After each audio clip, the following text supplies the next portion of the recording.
Hello, my dear students. Today we will continue परमाणु परमाणुओं में ऊर्जा स्तर और स्पेक्ट्रोस्कोपी अवस्थाएं। तो ये अपन ने पहले देख लिया था कि किस प्रकार से क्वांटम नंबर्स जो है, क्वांटम संख्याएं किस प्रकार से अपना रोल अदा करती हैं किसी भी ऊर्जा स्तर को बताने के, और वो ऊर्जा स्तर किस प्रकार से डेवलप होते हैं उसके बारे में अपन देख रहे हैं। और यही बता दिया था कि किस प्रकार से जो है एक या अधिक इलेक्ट्रॉन होने पर, एक से अधिक इलेक्ट्रॉन होने पर वो एक इलेक्ट्रॉन दूसरे इलेक्ट्रॉन के साथ में अंत्यक्रिया करता है, और उस अंत्यक्रिया करने के कारण इसमें जो ऊर्जा स्तर बराबर होते हैं वो ऊर्जा स्तर और ज़्यादा उप ऊर्जा स्तरों में विभक्त हो जाते हैं, डिवाइड हो जाते हैं, और ऐसी अवस्थाओं में वो निम्न ऊर्जा स्तर उच्च ऊर्जा स्तरों में हमें देखने को मिलते हैं। और ये ऊर्जा स्तरों को ही हम क्या बोलेंगे, स्पेक्ट्रोस्कोपिक स्टेट्स बोलेंगे। तो वो स्पेक्ट्रोस्कोपिक स्टेट्स किस प्रकार से डेवलप होती है उसके बारे में देख ले हैं। उससे पहले अपने माइक्रो स्टेट्स, सूक्ष्म अवस्थाएं किस प्रकार से बनती हैं, किस प्रकार से एक से अधिक इलेक्ट्रॉन होने पर उसका अरेंजमेंट एक से अधिक व्यवस्थाओं में किया जा सकता है, तो उसका इलेक्ट्रॉनिक अरेंजमेंट आपने देख लिया था। जिसमें P2 के अंदर 15 सूक्ष्म अवस्थाएं थी। इस प्रकार से D2 के अंदर हमारे 45 माइक्रो स्टेट से 45 सूक्ष्म अवस्थाएं आ गई थी। तो इसी प्रकार से हमने D3 के लिए पूछा था, तो D3 के लिए आपने निकाल लिया होगा कितना आता है D3 के लिए। D3 के लिए आपका 120 माइक्रोस्टेट्स या 120 सूक्ष्म अवस्थाएं निकली होगी, वो बिल्कुल सही है। तो 120 तरीके से हम D3 के अंदर D और 5d ऑर्बिटल के अंदर 3 इलेक्ट्रॉनों को भर सकते हैं, व्यवस्थित कर सकते हैं। ठीक है, आगे चलिए। तो आज पढ़ते हैं अपन क्या कुछ, उसको आगे चलते हैं, क्योंकि हमें डेवलप करनी है माइक्रोस्टेट्स। तो माइक्रोस्टेट्स किस प्रकार डेवलप होती है, क्योंकि ये चैप्टर जो है डिपेंड करता है इलेक्ट्रॉनिक स्पेक्ट्रा इन संक्रमण धातु संकुलों में, आयनों में। तो वो इलेक्ट्रॉनिक स्पेक्ट्रा कब डेवलप होगा, इलेक्ट्रॉनिक स्पेक्ट्रा जब डेवलप होगा जब हमें ऊर्जा स्तर के बारे में पता चलेगा कि कौन कौन से ऊर्जा स्तर एक एटम के अंदर, एक धातु के अंदर उपस्थित हो सकते हैं, बन सकते हैं, उसको लेके चल रहे हैं। चले आगे। तो इस प्रकार से हम P से D तक चले गए थे। अब देखिए कुछ चीजें मैं समझाने की कोशिश कर रहा हूं कि यदि हमारे पास एक न्यूक्लियस है और उस न्यूक्लियस के अंदर 2 इलेक्ट्रॉन, मान लीजिए सपोज कीजिए 2 इलेक्ट्रॉन हैं, तो एक इलेक्ट्रॉन दूसरे इलेक्ट्रॉन के साथ में, दूसरा इलेक्ट्रॉन पहले वाले इलेक्ट्रॉन के साथ में अंत्यक्रिया करता है। ठीक है, तो ये इलेक्ट्रॉन जो है वो अपनी खुद की स्पिनिंग रखेगा, ये इलेक्ट्रॉन ही अपनी खुद की स्पिनिंग यानी चक्रण रखता है। तो एक इलेक्ट्रॉन न्यूक्लियस के चारों ओर चक्रण करता हुआ, चक्रण भी करता है, इस प्रकार से खुद भी चक्रण करता है, जिस प्रकार से सन के चारों पृथ्वी करती है, वो आपका चक्रण भी करती है और क्या करती है, घूर्णन भी करती है। ठीक है ना। तो इस प्रकार से इलेक्ट्रॉन भी है, वही व्यवस्थाएं हैं कि इलेक्ट्रॉन भी साथ साथ क्या करता है, अपनी धुरी पर घूमता भी चक्रण भी करता है, और साथ साथ वो है उस न्यूक्लियस के चारों ओर चक्कर भी लगाता है और घूर्णन भी करता है। ठीक है, तो इसी प्रकार से एक इलेक्ट्रॉन जो करता है, तो एक इलेक्ट्रॉन का चक्रण पहले वाले इलेक्ट्रॉन के चक्रण के साथ में क्या करेगा,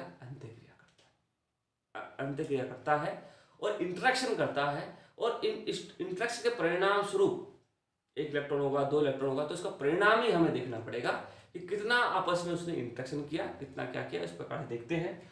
तो उसके आधार पर ये देख सकते हैं कि एक इलेक्ट्रॉन दूसरे इलेक्ट्रॉनों के, अगर एक इलेक्ट्रॉन का ऊर्जा स्तर ये है तो दूसरे इलेक्ट्रॉन का ऊर्जा स्तर है ये है, तो एक इलेक्ट्रॉन दूसरे इलेक्ट्रॉन के ऊर्जा स्तर को अंत्यक्रिया करता है, यानी एक इलेक्ट्रॉन दूसरे इलेक्ट्रॉन के साथ अंत्यक्रिया करता है।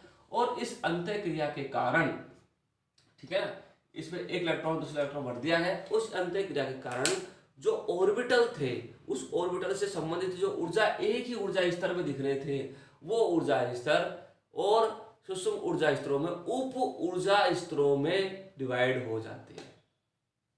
ठीक है, उस इलेक्ट्रॉन की अंत्यक्रिया के कारण एक इलेक्ट्रॉन दूसरे इलेक्ट्रॉन की अंत्यक्रिया होगी, उस अंत्यक्रिया के कारण वो आपस में क्या होता है और फर्दर उप ऊर्जा स्तरों में डिवाइड हो जाते हैं। और ये उप ऊर्जा स्तर किस प्रकार से निकालेंगे, किस पर आधारित होते हैं वो देखते हैं। और ये उप ऊर्जा स्तर क्वांटम संख्याओं पर आधारित होते हैं। उस क्वांटम संख्याओं को आधार मानते हुए उन ऊर्जा स्तरों का नामकरण करेंगे, और नाम किस प्रकार से करते हैं वो देखते हैं पहले।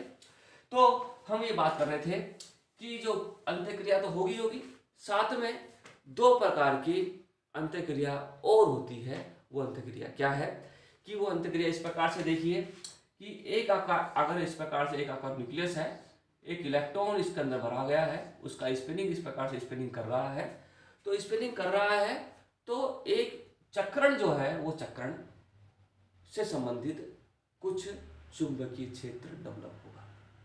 उस चक्रण संबंधित, अगर चक्रण कर समझने की कोशिश करना, अगर वो चक्रण कर रहा है, कोई भी स्पीसीज, 4 स्पीसीज होगी वो चक्रण करती है, वो गति करती है, कुछ करती है, तो उससे संबंधित चुंबकीय क्षेत्र डेवलप होता है। ठीक है, तो इसके संबंधित चुंबकीय क्षेत्र, और अगर एक इलेक्ट्रॉन और उपस्थित है उससे संबंधित स्पिनिंग होगी, उससे संबंधित चुंबकीय क्षेत्र होगा, तो दोनों आपस में क्या करेंगे, कपलिंग करेंगे, युग्मन करते हैं। तो क्या हुआ कि इससे संबंधित उससे संबंधित क्या हुआ कि चक्रण, उपस्थित इलेक्ट्रॉनों में चक्रण से उत्पन्न चुंबकीय क्षेत्र दूसरे इलेक्ट्रॉन से उत्पन्न चुंबकीय क्षेत्र में आपस में अंत्यक्रिया होती है, आपस में युग्मन होता है, और उस युग्मन के परिणाम स्वरूप जो परिणामी युग्मन आएगा, जो परिणामी चक्रण आएगा, उस परिणामी चक्रण को हम कैपिटल एस से नोट करते हैं, कैपिटल एस से बताते हैं। हमारा क्या था, half plus half minus half को किससे डिनोट करते हैं बताइए मुझे, स्मॉल एस से डिनोट करते हैं। लेकिन जब हम दो इलेक्ट्रॉन तीन इलेक्ट्रॉन की बात करते हैं, जो परिणामी जो आता है, ठीक है ना, इस परिणाम की बात कर रहा हूं मैं, समझने की कोशिश करना क्योंकि बहुत जरूरी है। इस प्रकार से इसका प्लस हाफ हो गया, इसका पहला प्लस हाफ हो गया, तो परिणामी capital S plus half plus plus half क्या हो गया, 1 हो गया। ठीक है ना, तो ये जो कपलिंग हुई है दोनों के बीच में, या इस प्रकार से युग्मन हुआ है, ये युग्मन इसलिए हुआ है कि इसकी चुंबकीय और इसका चुंबकीय क्षेत्र दोनों के बीच में अंत्यक्रिया होगी, और अंत्यक्रिया के परिणामी जो मिलेगा वो परिणामी चक्रण को बोलते हैं हमारे स्पेक्ट्रोस्कोपिक स्टेट्स, स्पेक्ट्रोस्कोपिक स्टेट्स के रूप में। फॉर स्पिनिंग, चक्रण की अवस्था में स्पेक्ट्रोस्कोपिक व्यवस्था, अवस्था क्या है, स्पेक्ट्रोस्कोपिक की अवस्था है कैपिटल एस, तो कैपिटल एस 1 है, 2 है, 3 है, 4 है, उसके बारे में हम बात करेंगे। ठीक है, इसको लेके चलेंगे कब, जब हमने बात करी एक पॉइंट क्या हुआ, एक पॉइंट हुआ कि चक्रण चक्रण के बीच में चक्रण चक्रण युग्मन। ठीक है, तो पहला क्या हुआ, चक्रण चक्रण आपका युग्मन हो गया है, चक्रण युग्मन कपलिंग। ठीक है, पहली बात ये करें। ठीक, अब दूसरी बात, तो दूसरी तरफ चलते हैं, दूसरा देखते हैं, दूसरा क्या हो सकता है। देखिए दूसरी अवस्थाओं में आप ये देखिए कि कभी भी ये जो चक्रण के लिए बात की थी, अब बात करते हैं कक्षीय गति के लिए। ये चक्रण गति थी, अब है कक्षीय गति। ये न्यूक्लियस है, न्यूक्लियस के बाद इलेक्ट्रॉन है, वो इलेक्ट्रॉन क्या कर रहा है कि चक्रण तो कर ही रहा है, साथ साथ में क्या करेगा कि वो कक्षीय गति भी अपने कक्ष के अंदर भी गति कर रहा है। इस प्रकार से एक सन के चारों ओर पृथ्वी चक्कर लगाती है और प्लेनेट चक्कर लगाते हैं उपग्रह, तो उसी प्रकार से ये भी क्या करती है, कक्षीय गति करती है, कक्षीय गति करती है।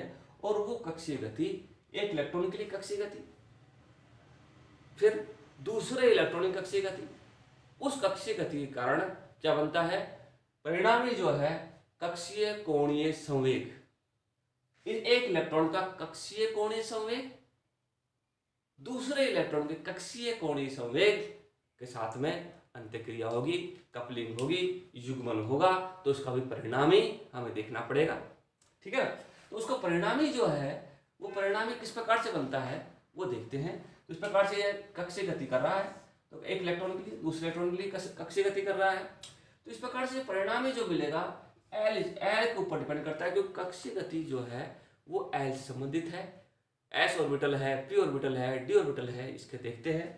तो एल से संबंधित जो ऑर्बिटल्स होंगे, सब ऑर्बिटल्स होते हैं वो कक्षक होते हैं, उससे संबंधित हमें एल की वैल्यूज देखनी पड़ेगी। ठीक है ना, तो पहला समझ में आ गया कि चक्रण चक्रण युग्मन कब होगा, जब एक इलेक्ट्रॉन खुद ही दूरी पर चक्कर कर रहा है, उससे संबंधित मैग्नेटिक चुंबकीय क्षेत्र दूसरे इलेक्ट्रॉन चुंबकीय क्षेत्र आपस में क्या करेंगे, टकराएंगे, युग्मन करेंगे, तो परिणाम हमें देखना पड़ेगा। परिणाम क्या आता है, कैपिटल एस आता है। दूसरे के बारे में बात करते हैं, तो कक्षीय गति के बारे में बात करते हैं। दूसरी है, दूसरा जो इंटरेक्शन है, जो दूसरा जो आपस में अंतःक्रिया होगी, वो अंतःक्रिया क्या है, कक्षीय गति के से संबंधित जो कक्षीय कोणीय संवेग होगा एक इलेक्ट्रॉन का दूसरे इलेक्ट्रॉन का आपस में क्या करेगा, अंतःक्रिया करता है। ठीक है, इससे संबंधित पीडीएफ मैं आपको दे दूंगा, वो पीडीएफ में पढ़ना और पढ़ने से आपको बिल्कुल समझ में आ जाएगा। अभी समझने की कोशिश करना कि किस प्रकार से मैं इसको समझाने की कोशिश कर रहा हूँ, वो देखिए आप।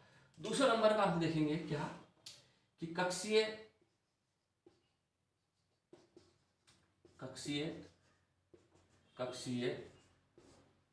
युग्मन,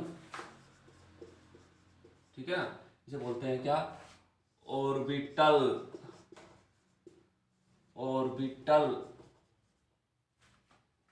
कपलिंग। ठीक है ना, तो इस प्रकार से दो ऑर्बिटल कपलिंग के बारे में हम बात करेंगे। फिर नंबर 3 ही कपलिंग, 3 युग्मन एक से अधिक इलेक्ट्रॉन होने पर हो सकते हैं।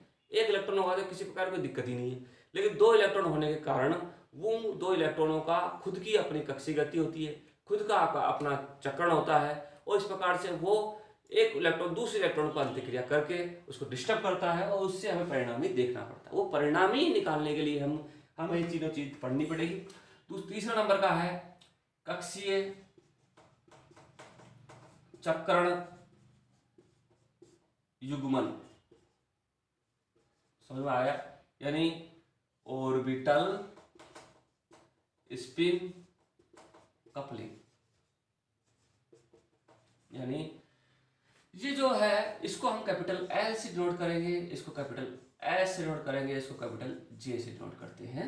तो इस कक्षीय चक्रण युग्मन मतलब कि एक न्यूक्लियस है, उस न्यूक्लियस के अंदर हमारे पास क्या है, इलेक्ट्रॉन्स है, इलेक्ट्रॉन का चक्रण कर रहा है और वो चक्रण के साथ साथ में कक्षीय गति भी कर रहा है।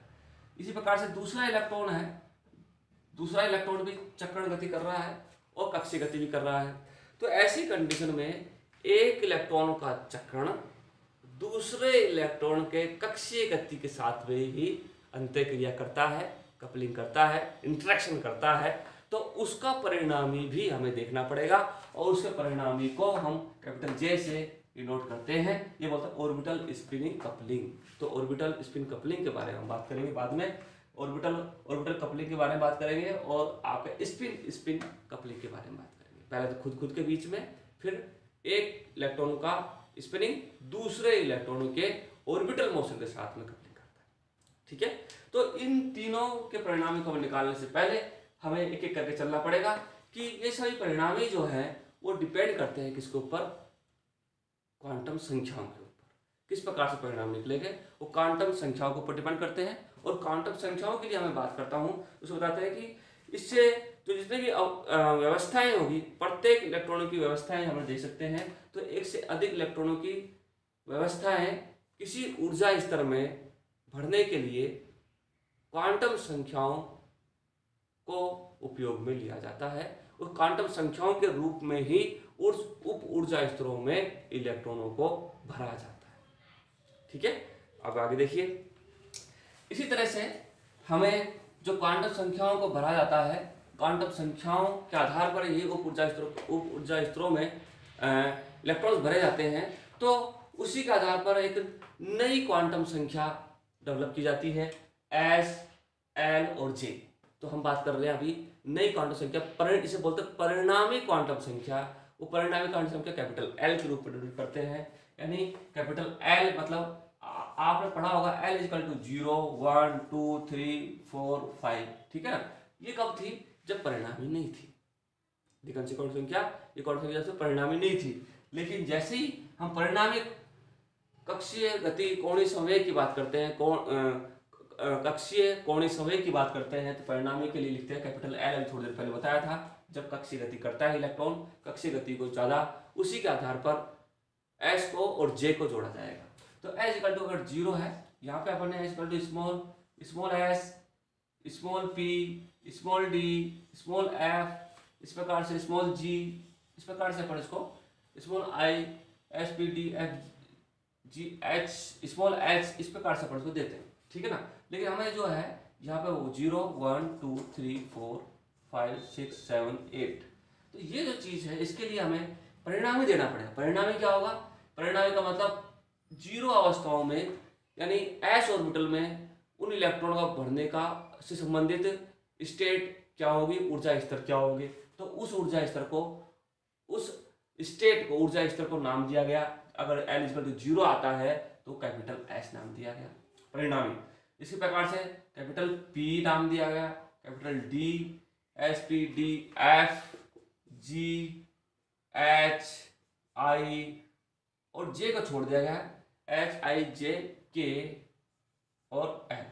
तो J इसलिए छोड़ा गया है क्योंकि J हम किसमें देखेंगे, तीसरे नंबर की हमने देखी थी, कक्षीय चक्रण युग्मन। तो कक्षीय चक्रण युग्मन के लिए कैपिटल J का वैल्यू को रखा जाता है, इसलिए हम यहाँ पे J नहीं लिखते हैं क्योंकि खुद भी ये भी एक क्वांटम संख्या है। इस प्रकार से नई क्वांटम संख्या जनरेट हुई और नई क्वांटम संख्या के बाद में L अगर परिणामी नहीं है तो ये परिणामी है, तो इसके लिए कैपिटल के रूप में दिया जाता है SPDFGH और इसे बोलते हैं कि माइक्रो स्टेट, इसको बोलते हैं स्टेट्स, एनर्जी स्टेट्स। और दूसरी अवस्था में से बोलते हैं स्पेक्ट्रोस्कोपिक स्टेट्स, स्पेक्ट्रोस्कोपिक स्टेट या फिर स्पेक्ट्रोस्कोपिक अवस्थाएं। ठीक है, तो ये स्टेट्स की अवस्थाएं हैं। ये अवस्थाएं कब निकली है, जब परिणामी हम देखना चाह रहे हैं, जब एक से अधिक इलेक्ट्रॉन होगा, इलेक्ट्रॉन के बीच अन्योन्य क्रियाएं होती हैं, इलेक्ट्रॉन खुद के अंदर कक्षीय गति भी होती है और चक्रण गति भी होती है, और एक चक्रण गति दूसरे चक्रण गति के साथ कपलिंग युग्मन कर सकती है, अंतःक्रिया कर सकती है, तो परिणामी हमें निकाल करके ये मिलता है। ठीक है, यहाँ तक हमें देख चुके हैं, जहाँ तक हमें थोड़ा समझ में आ गया होगा। नहीं समझ में आ गया तो आप आराम से मुझे कॉल करके या फिर इसको फोन करके पूछ सकते हैं। यूट्यूब पे चैनल डालूंगा, सब PDF डालूंगा, उस PDF के साथ में भी आपको पूछ सकते हैं। ठीक है, तो इस प्रकार से हम अगला टॉपिक देख रहे हैं क्या, कि इन सभी परिणाम जो निकाले हैं इनको अप्लाई करना है, उनसे संबंधित स्पेक्ट्रोस्कोपिक टर्म निकाल ली। ये तो परिणामी था SPDF, लेकिन किसी P2 कॉन्फ़िगरेशन के लिए, PT विन्यास के लिए इनमें से कौन सी टर्म आएगी, कौन सी स्पेक्ट्रो स्टेट आएगी, उन स्टेटों को हम किस प्रकार से काम में लेते हैं, वो उसके बारे में किस प्रकार से निकालेंगे, डेवलप करेंगे, उसके लिए हम निकालते हैं। उसके लिए एक हम वो लेके चलते हैं टर्म, वो क्या है, कक्षीय कोणीय संवेग का युग्मन। पहला देखते हैं अपन कक्षीय का, तो कक्षीय कोणीय संवेग का युग्मन। ठीक है, तो कक्षीय कोणीय संवेग का युग्मन, या हमें इंग्लिश में अगर इसको बोले तो the coupling of orbital angular momentum, the coupling of orbital angular momentum. ठीक है, तो coupling of orbital angular momentum, इसके बारे में बात करते हैं। किस प्रकार से कपल होगा कक्षीय कोणीय संवेग का युग्मन। पहले निकाल रहे हैं किसके लिए, कक्षीय कोणीय संवेग का युग्मन पहले निकाल रहे हैं अपन P2 विन्यास के लिए, P2 विन्यास के लिए कक्षीय कोणीय संवेग का युग्मन। ठीक है, तो समझने की कोशिश करना कि कक्षीय कोणीय संवेग P2 विन्यास के लिए ये सब जो इलेक्ट्रॉन भरे जाते हैं या फिर इनकी संबंधित जो ऊर्जाएं होती है वो क्या होती है, क्वांटाइज होती है, क्वांटीकृत होती है। तो इनमें जो है इलेक्ट्रॉनों को भरने का जो क्रम होगा, वो इलेक्ट्रॉनों का भरने का क्रम हमारा NH/2π कोणीय संवेग के रूप में क्वांटीकृत होता है। ये क्या है, कोणीय संवेग, अपन बोर थ्योरम देखा होगा, कोणीय संवेग है ये किसी भी चीज का निकालने का। ये कोणीय संवेग जो है वो कोणीय संवेग NH/2π के रूप में क्वांटीकृत होता है, और क्वांटीकृत होने के कारण हमें जो है इससे रिलेटेड अलग अलग ऊर्जा स्तर हमें देखने को मिलेंगे, क्योंकि इसकी वैल्यू हम अलग अलग करने की कोशिश करेंगे। P2 कॉन्फ़िगरेशन के लिए देख रहे हैं, तो P2 विन्यास के लिए देख रहे हैं, तो P2 विन्यास के लिए हम जानते हैं कि L की वैल्यू क्या होगी। ठीक है ना, यहाँ पे हम कक्षीय का निकाल रहे हैं, तो कक्षीय के लिए N, यहाँ पे N की जगह आप क्या आ जाएगा, L आ जाएगा, क्योंकि किसके लिए निकाल रहे हैं, कक्षीय के लिए निकाल रहे हैं। तो कक्षीय के लिए P ऑर्बिटल के लिए L की वैल्यू क्या होती है, 1 होती है, तो इसकी वैल्यू 1 रखेंगे, तो अब क्या मिलेगा, 1 × H/2π हमें मिलता है। ठीक है, इस प्रकार से हमें दो जो 1:2 मिलता है, ये क्या है, कक्षीय कोणीय संवेग किसके लिए, P2 विन्यास के लिए। P2 विन्यास के लिए कक्षीय कोणीय संवेग हमें देखने को मिला।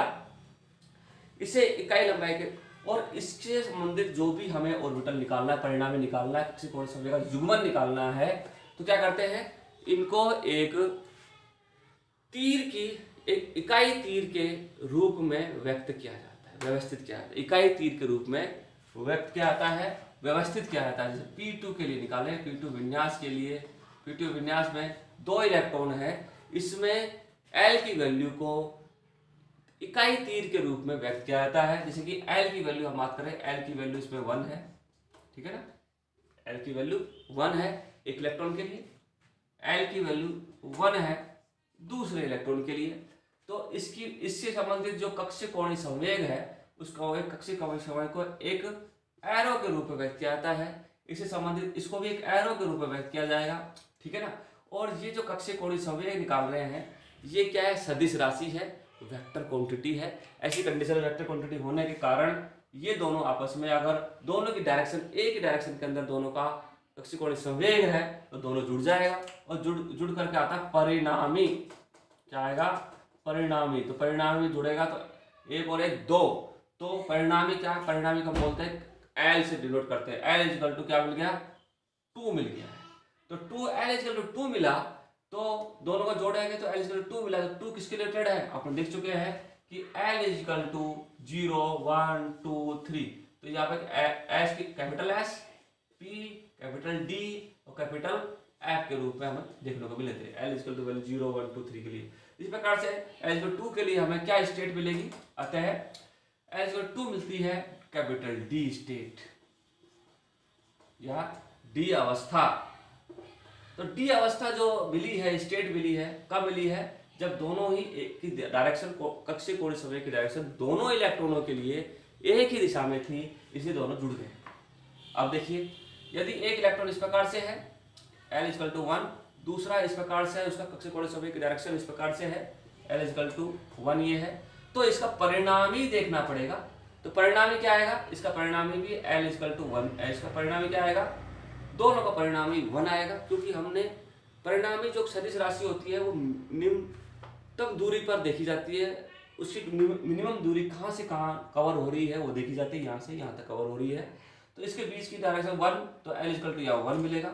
अब एक चीज ध्यान रखना, क्योंकि यहाँ पे हम क्या लिख रहे हैं, क्वांटम के रूप में बात कर रहे हैं, सभी ऊर्जाएं क्वांटीकृत होती है और वो क्वांटम की वैल्यू कभी 0.5 0.3 0.6 इस प्रकार से नहीं आती है, इसलिए उसकी वैल्यू या तो 1 होगी या 2 होगी या 3 होगी क्वांटा के रूप में। तो क्वांटा की वैल्यू हमेशा 1 या 2 होती है, इसलिए इस दोनों को परिणाम यदि 0.9 आता है तो उसका भी हमें 1 करना पड़ेगा, क्योंकि एक क्वांटा के रूप में इनके कक्षीय कोणीय संवेग को व्यक्त कर रहे हैं। तो क्वांटीकृत होने के कारण इसकी वैल्यू कभी भी पॉइंट फ्रैक्शन में नहीं आती है, इसलिए इसका परिणाम क्या मिलेगा, 1 मिलेगा। तो 1 में ग्रुप है L इक्वल टू 1, तो 1 आ गया, क्या आ गया 1 के लिए, इसलिए इसकी स्टेट क्या हो जाएगी, 1 L की वैल्यू 1 होती है, तो 1 की स्टेट क्या है, P। तो P स्टेट मिलती है, और P स्टेट को ही बोलते हैं क्या, स्पेक्ट्रोस्कोपिक स्टेट, स्पेक्ट्रोस्कोपिक अवस्थाएं। इस प्रकार से एक बार तो दोनों जुड़ता है, एक बार ये होता है। अब क्या होगा कि एक ऊपर की तरफ होगा L इक्वल टू 1, दूसरा इसके विपरीत होगा L इक्वल टू 1। दोनों की डायरेक्शन क्या है, दोनों की डायरेक्शन एक दूसरे विपरीत है, तो दोनों क्या हो जाएंगे, सबस्ट्रैक्ट हो जाएंगे, माइनस हो जाएंगे। तो L की वैल्यू क्या आ जाएगी, अब 0, L की वैल्यू क्या आ जाएगी 0। तो L की वैल्यू 0 के रेस्पेक्ट में हम देखें तो क्या मिलता है, S स्टेट मिलती है, ठीक है ना। इस प्रकार से हम कह सकते हैं कि P2 को विन्यास के लिए, P2 विन्यास के लिए तीन उप ऊर्जा स्तर या 3 ऊर्जा स्तर, 3 स्टेट मिलते हैं, 3 अवस्थाएं मिलती है। कौन कौन सी, D P S, capital D capital P और कैपिटल S, 3 अवस्थाएं हमें मिल सकती है P2 विन्यास के लिए। इसी तरह से माय डियर स्टूडेंट्स, हम P2 के लिए, P3 के लिए, D2 के लिए, D5 के लिए, इन सब के लिए ये विन्यास जो है निकालेंगे, और निकाल करके बस 1-2 एग्जाम्पल और लेंगे। फिर इनकी स्टेट जो है, उन स्टेट की अनुमत स्टेट कौन सी है, कौन सा ऊर्जा स्तर ज़्यादा स्थायी है, उन ऊर्जा स्तर को ही हुंस नियम के अनुसार उन ऊर्जा स्तर को ही लेके चलेंगे, बाकी सबको नेग्लेक्ट कर देंगे। यानी 15 माइक्रो स्टेट आती है तो 15 में से 3 ही माइक्रो स्टेट या 3 ही ऊर्जा स्तर जो है वो हमारे लिए अनुमत होगी, बाकी सब नेग्लिजिबल हो जाएगा। ठीक है, क्योंकि उनकी ऊर्जा स्तर में अंतर बहुत ही ज़्यादा हो जाता है। Thank you my dear students. कोई समस्या हो तो आप पूछें और आराम से जो है वो यूट्यूब पर या उसके ऊपर आप पूछ सकते हो। फ़ोन नंबर आपके पास है ही, उससे पूछ सकते हो, कमेंट डाल के कहीं पूछ सकते हो। Thank you so much.